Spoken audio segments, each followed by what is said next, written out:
My brothers and sisters, we are invited by God to be partakers of His body and blood and to become members of His church.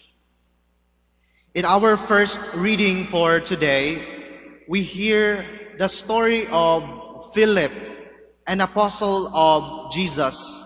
Usa sa mga apostoles ni Jesus mao si Philip, og makahinumdum ta sa 12 ka apostoles, karon nga bahin ang hisgutan si Philip, og usa niya ka instance ang nahitabo didto.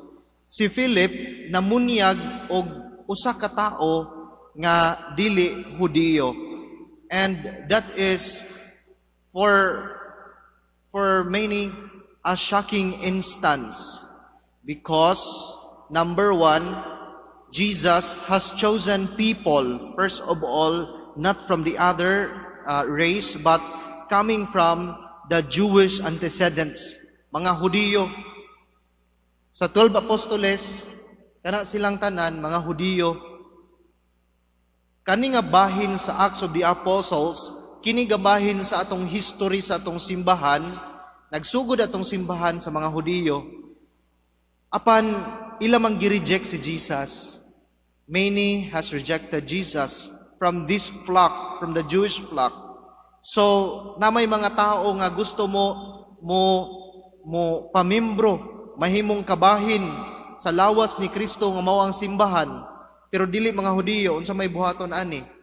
Like this account karon, usa ka eunuch, usa ka kinapon, usa ka pagano, gihimo siya nga membro sa simbahan pinaagi sa bunyag, nahimo siyang kabahin sa lawas ni Kristo tungod kay abli man siya sa iyang kaugalingon nga mudawat ni Kristo sa pagtulon-an ni Hesukristo. Kinsa ra man pud ta nga dili ta mudawat kaniya, nga ang Ginoo man gani nag-una-una og hatag sa iyang kaugalingon sa tanan sa iyang gugma. Mao ni siya ang history sa atong simbahan. Nagkadaiya nga mga race of people, Jewish, pagan, naghinay-hinay og sulod sa simbahan, nahimong usa ka lawas ni Kristo. Our challenge for today as church is this: people, kung sa una naghinay-hinay og sulod, karon napoy trend. Sa una nga gihigugma sila, nangita sila gihigugma, gidawat sila simbahan o gihigugma sila sa simbahan. Napoy hinay-hinay nga trend karon.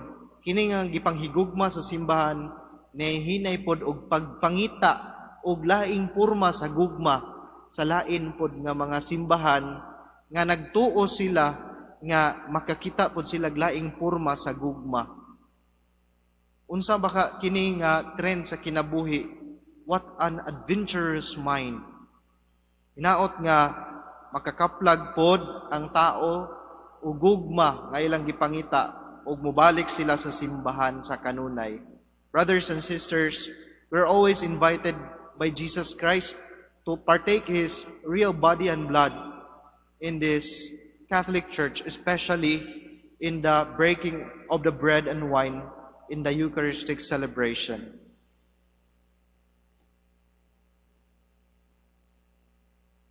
Please stand.